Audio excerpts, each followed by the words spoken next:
Once upon a time, 𝐸𝐷𝑒 and Lawrence 𝐸𝐸𝐷𝑒 share a passion for cars and for family. They fell head over heels in love. All I heard from them was Lawrence this, Lawrence that. It was going to be a perfect family. They were two lost souls coming together. But soon after they come together, these souls are ripped apart. There was no sign of either one of them. They were just gone. She said it's a murder case. We were in shock. We didn't know what to say. For this couple, the honeymoon is over. What's up, Panic Fam? I'm Hannah. And if it's 2 a.m., the lights are off and the popcorn is gone cold, you know, it's Panic TV time. Welcome.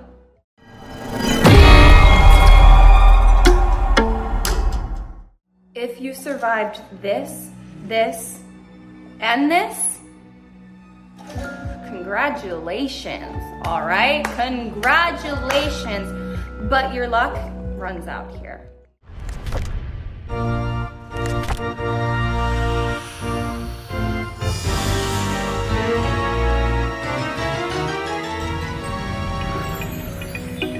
In the rural town of Lake Landor, just outside Richmond, Virginia,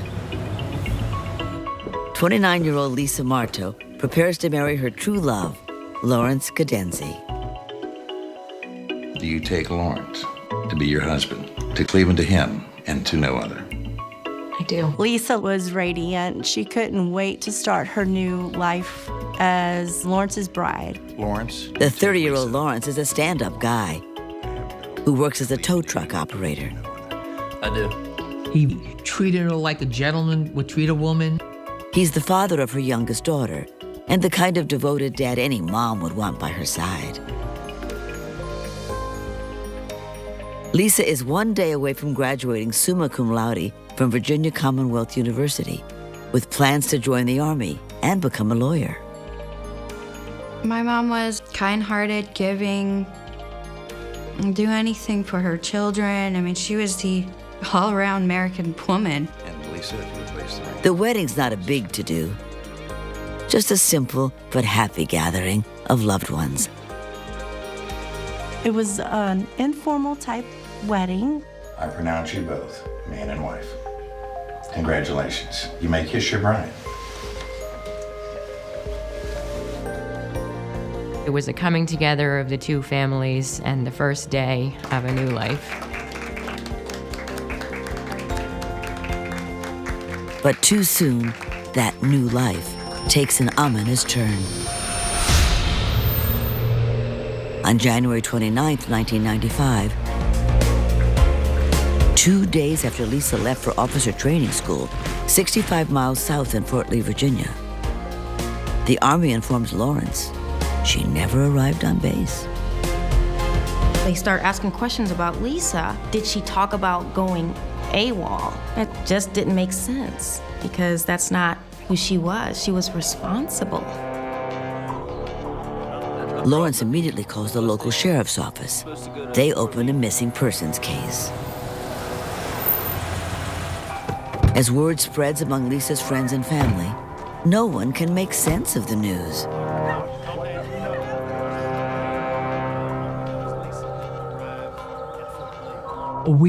We were in shock. We didn't know what to say at that point. Detectives gather names of people to call, bank records to check, anything that might reveal where 𝐸𝐷𝑒 is. There's a lot of things you have to rule out. You know, were they abducted? Did they leave on their own? There's no law against that. But would she really leave behind her new husband, 2 beautiful kids, and a bright future she's worked for since she was a little girl? Growing up with one sister in Cinnaminson, New Jersey, 𝐸𝐷𝑒 shines with a brilliant mind. She had jumped a couple of grades in school. She was just a very smart kid. She could do almost anything. Her ability to learn was unbelievable. Her parents divorce when she's 9, and that painful time kicks off a defiant adolescence. As a teen, she really gets into customizing cars, a rare thing for girls at the time. Then after high school, she decides to leave home, determined to make it on her own, and becomes estranged from her parents.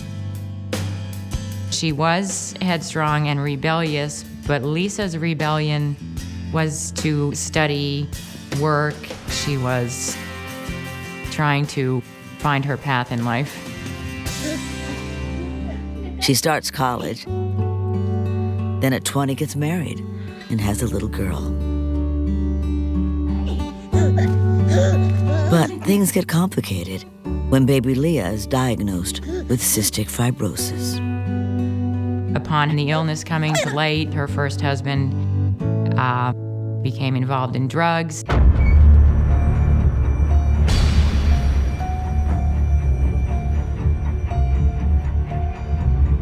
No, I don't want you holding her. Lisa realizes she's chosen the wrong partner. She doesn't want an addict around her baby. She ended the marriage rather quickly because he was not being a good father. Here was a guy using drugs, she had a child with special needs, and she knew she couldn't save everybody in this. So I commend her for being brave enough to leave and take her baby with her. Now a single mom, Lisa tries to get her life back on track. She moves to Richmond, Virginia, and enrolls in pre-law at VCU. While in school, she makes the most of her car customization skills and gets a job at an auto body shop, cramming study sessions into lunch breaks. It can be a tough workplace with all the guys. I'm working. If you study too hard, you should get some time to, hang out. But she's always been able to hold her own in any challenge. Can I catch up with you guys later? All right. Have a good time. My mom was strong. She supported herself. She went to school, raised me. I mean, she was amazing. Lawrence 𝐸𝐸𝐸𝐻𝐸 also grows up in New Jersey, though his upbringing is much rougher than Lisa's. His mother is a prostitute, and he met his father only once when he was a teen. Yeah, who are you? He found out who his father was. He went to the man's house, knocked on the door. The man answered the door, and he said, "Hi, I'm your son, Lawrence." And the man said, "I don't care. Get the F out of here," and sent him away. What a tragic event for an adolescent. He's on the brink of manhood. He wants to seek out a male father figure. Get off my porch!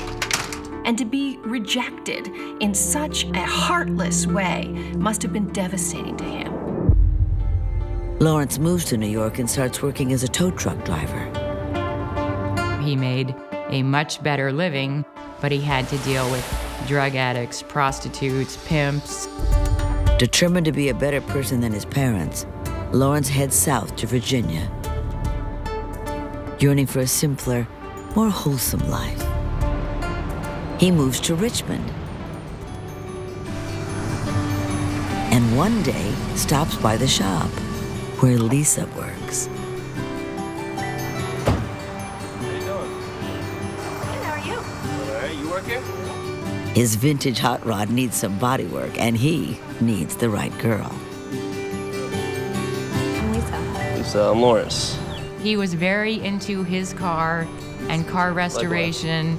And here's a woman who had a pretty smile and was young, and she knows about cars. What if you call me sometime? Right away, he just seems different from the other guys. I won't lose it. When you're free. For you, maybe Friday night. He's respectful and not at all pushy.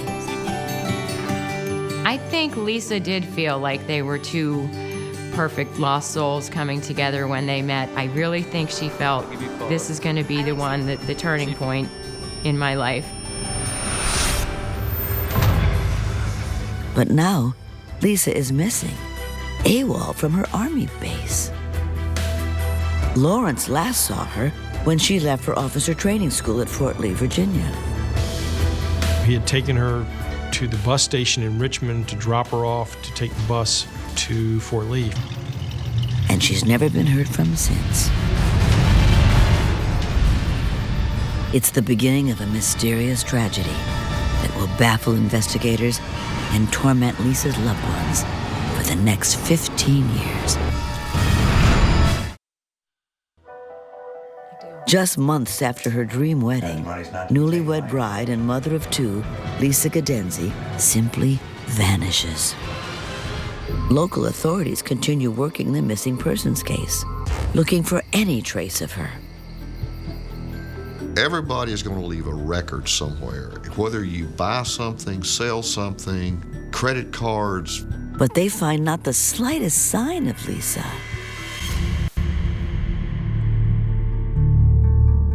While investigators continue searching, Lawrence calls them about a shocking discovery he made at home. Lisa's uniform and some of her gear are still there. She left her identification, her dog tags, all those things that she needed was left there. Why would she leave those behind if she was really planning to complete officer training? Could she have had another secret plan? I thought she maybe had a change of heart about her military career. Maybe some other blessing had come and she had just decided to go another way. But what sort of blessing could have made her leave her family just when her hard work was about to pay off? When Lawrence and Lisa first begin to date, the single mom is still working her way through college. I'm sure it was very difficult for her between going to school, being a parent. I'm sure she probably broke down a few times trying to figure out how she was going to do everything. But she never let it show. Ever. Now she doesn't have to do it alone. She has Lawrence.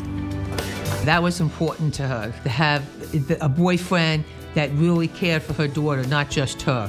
He really did care for Leah. He took care of her like she was his own.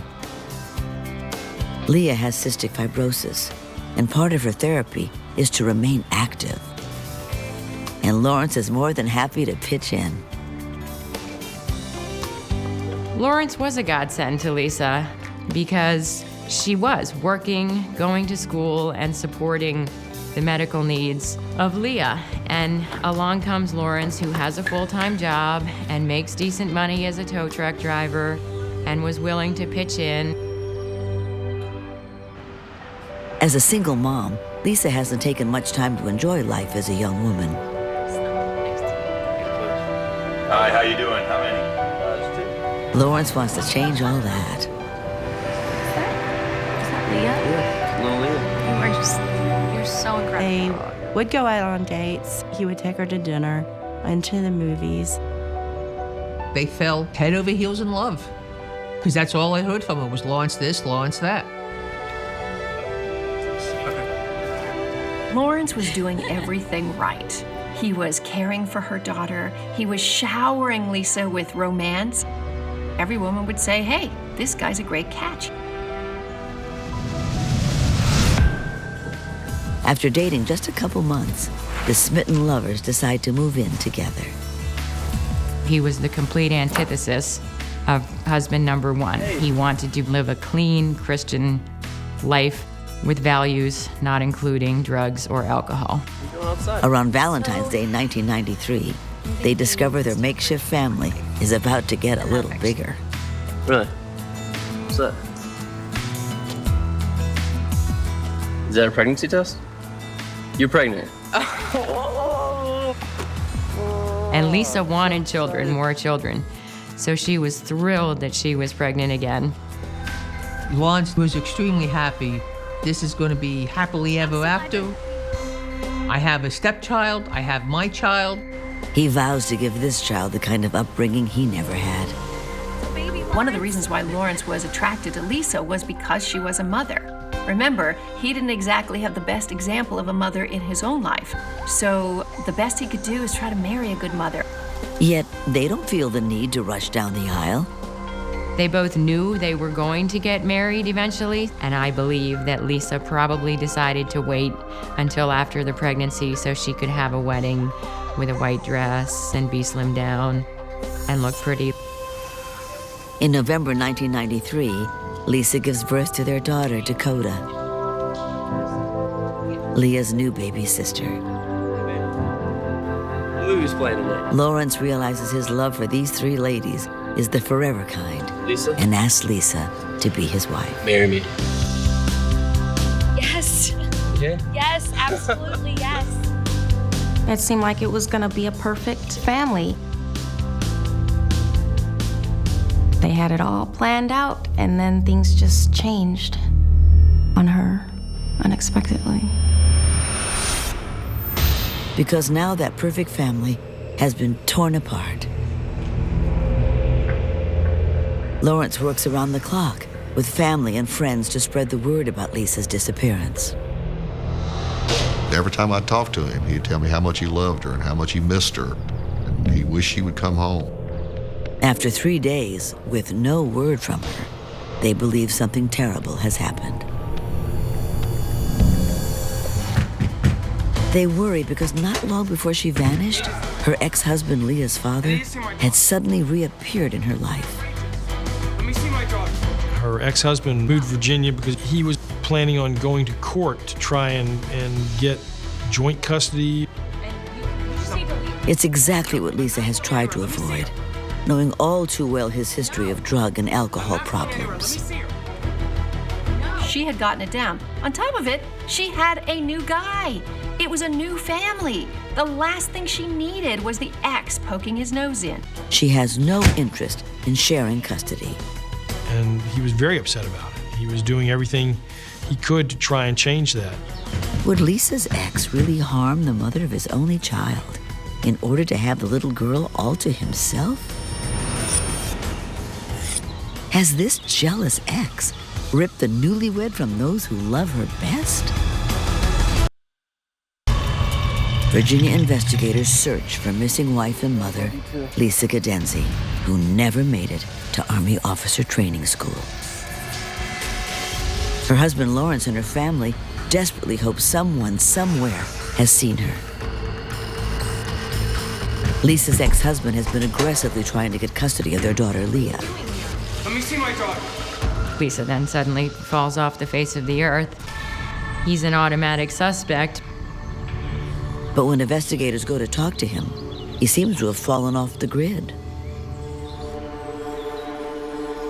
We tried to locate him through his family.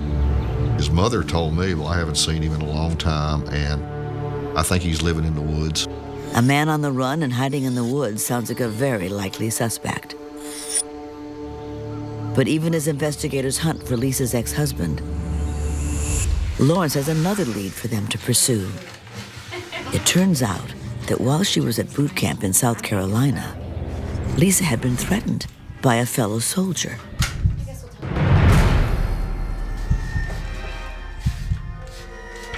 We did an exercise that involved bayonets, and we're just cleaning. We're breaking our weapons down and we're cleaning it. Lisa was still cleaning hers. And in the course of doing that, one of the male soldiers had, made a gesture with their bayonet. And she said she felt threatened. Threatened by a man trained in how to kill? That quickly puts him at the top of the suspect list. The problem is, Lisa never told her friend the guy's name or reported the incident to get it on record. With hundreds of soldiers to sort through, finding out who it was won't be easy.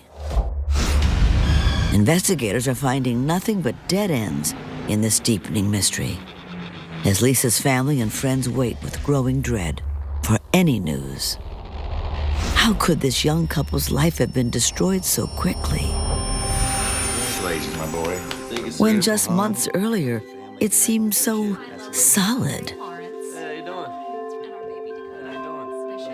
With the wedding and graduation approaching, the growing family rents the perfect starter home in a town outside Richmond called Lake Landor, a good neighbor rural paradise. Lisa realizes that in order to really start her future right, she has to make peace with her past. Hello? She decides Hi. to reconnect with her estranged father and stepmother. I'm great. It's difficult to make that first call, but she knows it's right. Lisa? Family is what really matters. Hi. Baby, is everything okay? I'm actually calling you because I'm graduating college. She invites them to her graduation. But then she really surprises them, telling them that the day before the graduation will be an even bigger event. And I'm getting married. I said, "You're getting married?" She says, "Yes." I said, "Oh." I said, "When?" She says, "Friday." She said, "And I want my dad to walk me down the aisle." He wasn't there the first time, so she says, "I want him there the second time." Love you. Love you too. Lisa's parents couldn't be happier. They'll soon be back in Lisa's life.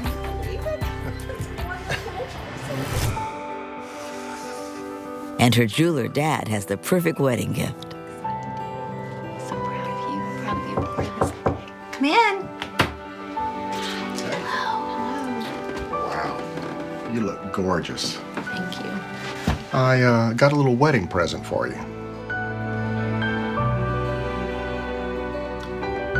I said, I'll bring a wedding band for yourself and one for Lawrence.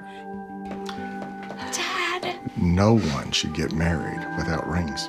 I thought it was so sweet that they offered to give this young couple their wedding rings. I mean, what does a wedding ring represent? It represents eternity, right? It goes around forever and ever. Her parents had the best wishes for the wedding and the best wishes for the marriage.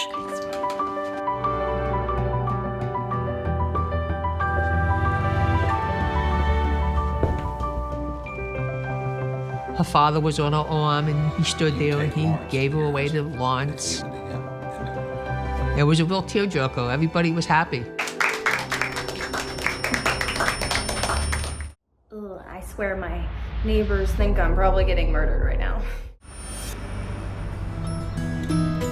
The next day, Lisa graduates summa cum laude and immediately enlists in the Army.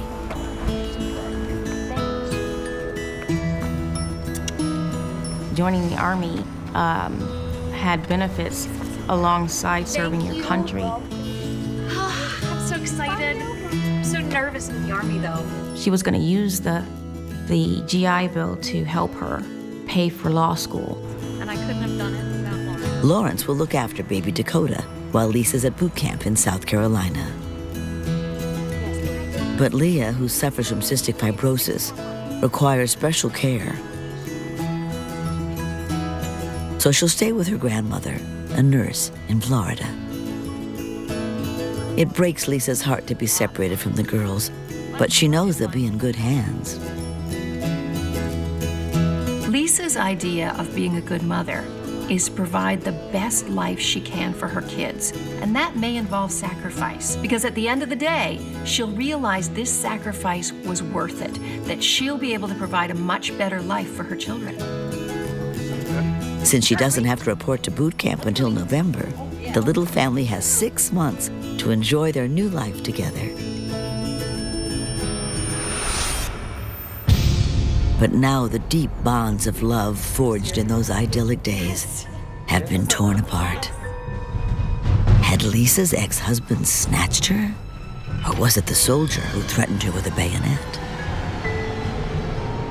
The fact that Lisa didn't report it up her chain of command at that time made it really hard for the investigators to really pursue the threat that was made with her with the bayonet.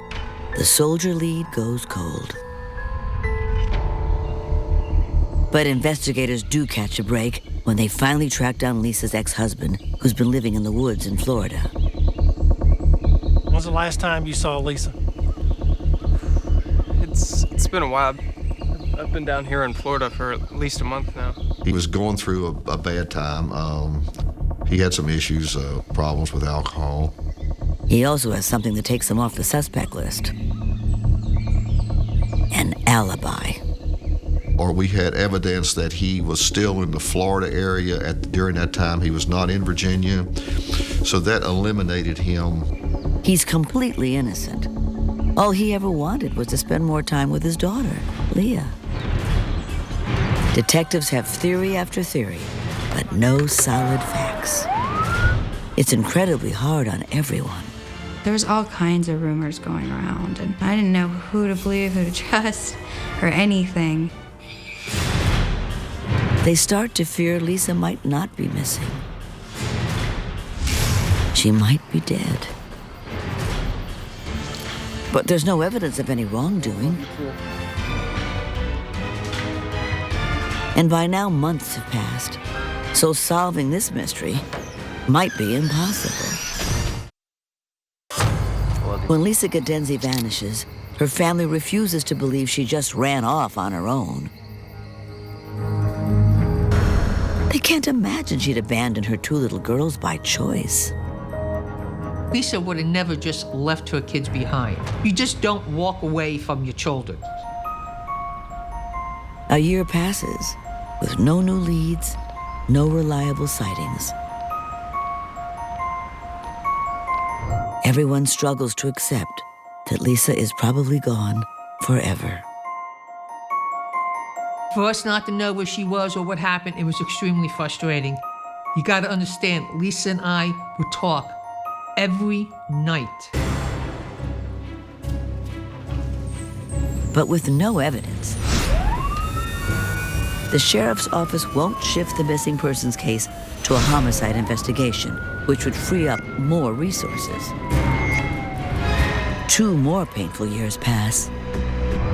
As the years passed by, I did become very frustrated.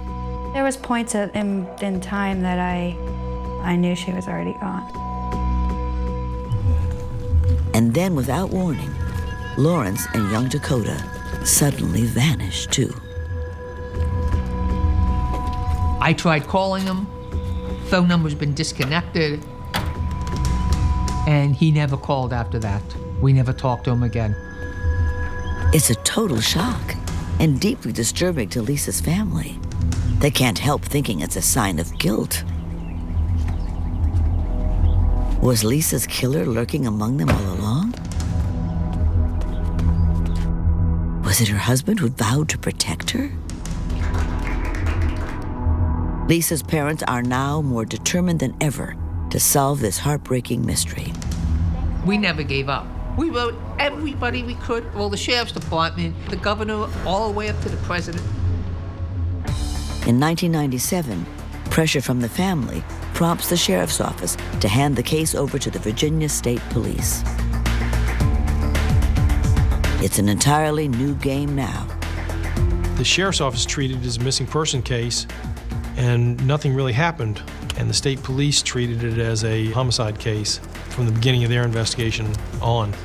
The homicide detectives approach it differently, not just asking where Lisa might be like the original investigators, but asking if anyone knew a reason why her husband might kill her.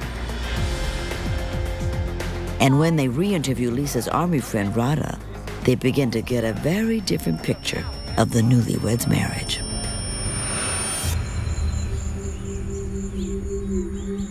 She says Lisa confided in her that Lawrence was not always the sweet guy he seemed to outsiders. Lisa described Lawrence in the last few months as very controlling. What's going on with you and the neighbor? Nothing. Just very possessive, very suspicious of any relationship that she may have outside of their, family unit. With a prostitute for a mom and a deadbeat dad, abandonment seemed to be a big issue for him. He was anxiously attached to her. She was a lifeline to him, and he would do anything to keep her near. You leave him alone. Had some attachment disorder turned him abusive? Lisa never told her dad or stepmom about it. Domestic violence is a very, very complicated psychological syndrome. Domestic violence victims believe that it was something they did, so if they just behave right, the next time it won't happen again. They falsely believe that they have control about when and how the violence might happen. In November, Lisa began her 10-week boot camp in South Carolina. Challenged more than she's ever been challenged before, she started to change, grow. She got stronger, more confident. Midway through boot camp, she was allowed to come home for Christmas. State police now learn that at this point, Lawrence was deeply threatened by her new independence and her life in the Army, and was more possessive than ever. Lawrence was fearful that he was losing control of her. He made numerous calls and bothered the sergeant about needing to talk to his wife. And when you're in the Army, you don't just get the phone calls whenever you feel like it. Lisa was no longer timid or insecure. She was not going to take his mistreatment any longer. I'll do whatever I damn well please!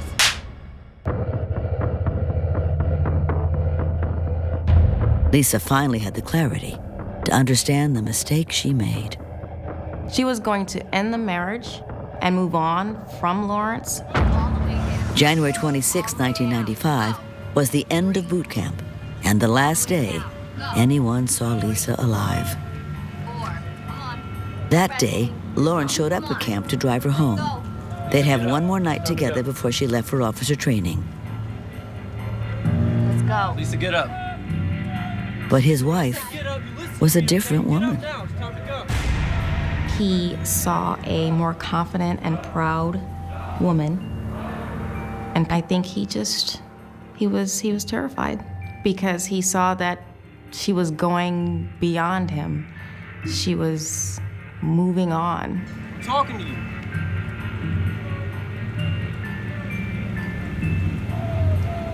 You don't get to tell me what to do anymore.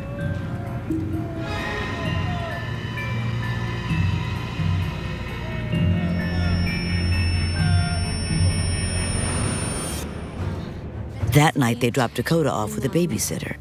Lisa wanted to talk to Lawrence alone before leaving the next day for officer training. She shared her new plan with the babysitter. Is everything okay? I've decided I'm gonna divorce Lawrence. That's the first step to actually leaving. First, just sort of try it out. I'm gonna leave now. I can do this. I'm sure I can. I think I'm strong enough to do this. So this was the beginning of her full emancipation. Unfortunately, it's also the most dangerous time for a domestic violence victim. Their little heart-to-heart was overheard.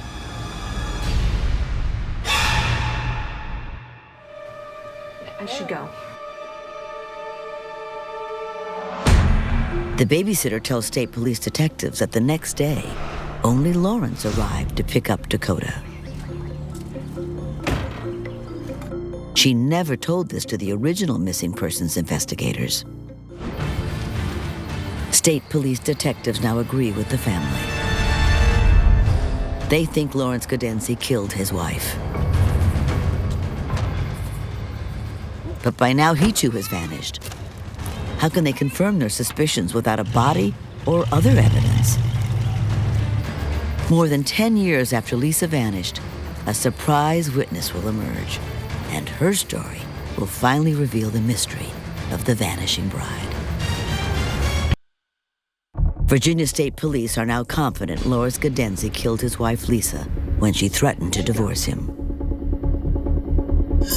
But Lawrence has disappeared, taking the couple's daughter Dakota with him. More than 5 more years pass. There was no sign of either one of them. They were just gone. If Lawrence killed Lisa, what did he do with her? They didn't have a body. They didn't know where Lawrence was. They were at an impasse. Then, in 2002, almost a decade into the investigation, a Richmond news station does a story on the cold case. One viewer recognizes the missing groom's picture. A man comes forward and says, I know where Lawrence 𝐀𝐚𝐩𝐸 is. He's living in the Harrisonburg, Virginia area, and he's living under the name of Randy Evans.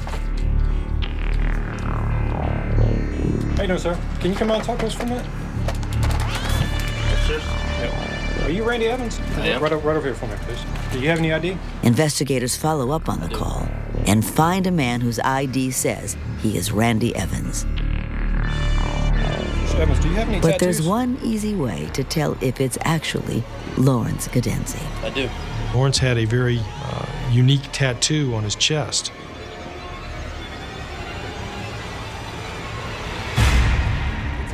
The man says, okay, you got me. I am Lawrence 𝐸𝐸𝐸𝐸𝐸𝐸. By now, he is remarried and is raising his daughter Dakota under the name Jenny. He even had the audacity to tell the little girl her mother left him to work as a porn actress in Vegas. A father that would tell his child that her mother didn't want her and ran off to be a porn star, you know, it's a real lowlife. Lawrence claims he doesn't know where Lisa is. There's still not enough for a trial.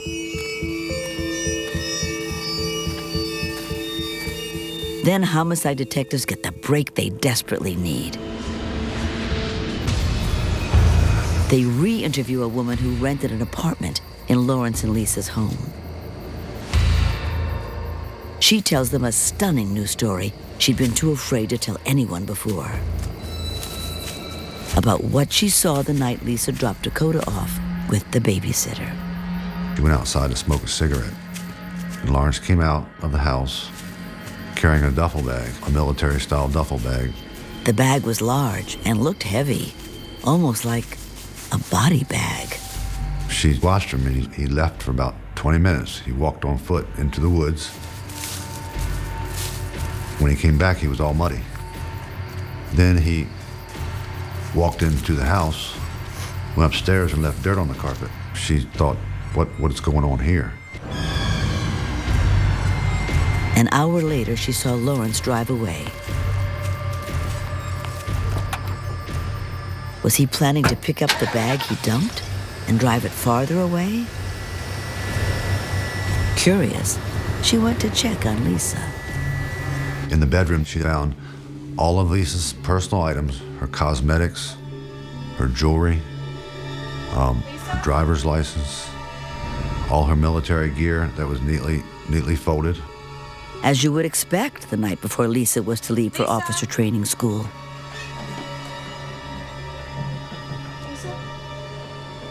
Lisa, are you okay? She goes into the bathroom and she sees blood in the sink and on the bathroom walls and on the tile. There was a large amount of blood. She got scared to death and got out of there. She hadn't come forward before because she was afraid Lawrence might kill her too. On May 16th, 2008, more than a decade after Lisa's disappearance, prosecutor Tony Spencer charges Lawrence 𝐸𝐸𝐸𝐸𝐸 with murder. With no body, it's a big gamble whether he can get a conviction. But then Lawrence stuns everyone by pleading guilty without explanation. He claims the death was an accident. The story that he gave to us is that they were arguing and she fell down the steps and broke her neck. Well, I can tell you, I think that only happens in the movies. Everyone thinks it's another lie, and still no Lisa. Well, it was important to all of us that we find this body. As he sits in jail, they push Lawrence to help them find her. She deserves a decent burial. Finally, after a full year, he says he will lead them to Lisa's body, but only if they try to reduce his sentence. I didn't lie to him. I told him I'd ask, and I did ask, and the answer was no. On June 9th, 2010, Lawrence leads them along twisting roads deep into a remote wooded area, 30 miles from the couple's former home. I can't tell you how many dirt roads we went down, and he's like, no, this is not it. No, this is not it. And he says, well, go down this road. And we go down, and he said, I think this is it. He says he put Lisa's body in an oil drum and filled it with muriatic acid. It's a common material easily purchased at hardware stores. One of the most corrosive acids, it's normally used for industrial cleaning. But it can also literally melt a body to nothing. Well, we couldn't find a 50-gallon drum, but lo and behold, we go up in the edge of the woods, and there sits 3 acid containers. And it was obvious they'd been there for a long, long time.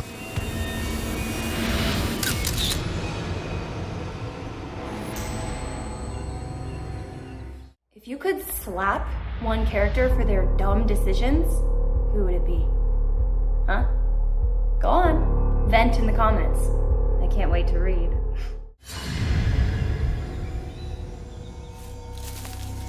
Nearby, they find a porcelain dental bridge. The dental bridge is eventually identified as Lisa's. No other remains of the lovely bride are ever found. Authorities believe Lawrence killed Lisa when he realized she was leaving him after boot camp. The most dangerous thing in a relationship is somebody who has a violent tendency and an anxious attachment disorder. This is what Lawrence had. He needed her as a lifeline. He needed her as the air he needed to breathe. As she's trying to escape, he erupted. Then he had to get rid of the evidence. I think Lawrence cut up Lisa's body in the bathroom and then carried her to a remote location. He put the pieces of Lisa's dismembered body in there and poured muriatic acid in. And the only thing that didn't get dissolved in the muriatic acid was her dental bridge.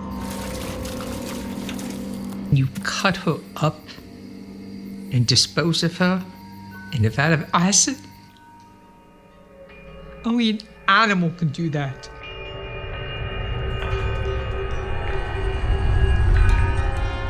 On January 26, 2012, 17 years after she disappeared, the Army finally holds a service for Lisa. They had the memorial, they had the color guard, they had priests there, they had the gun salute, and it was very touching. My husband was quite moved when they put the flag in his hand. There was nothing more beautiful in this whole world than her. I saw heaven and earth in her. Lawrence tore a piece of my heart out. Dakota is raised by Lawrence's new wife, who knew nothing of what he did to Lisa. Leah grows up with her grandmother, well-loved, but grieving. I just miss time with my mom. I miss, like not being able to have her at my wedding or any of the things that a mom really should have been there for. Be honest. Did you watch the last scene through your fingers? Comment yes or no. He stole everything. She was accomplishing her dreams, and Lawrence was like a dark shadow over it. He extinguished a bright light, and he took something from us we can't ever get back.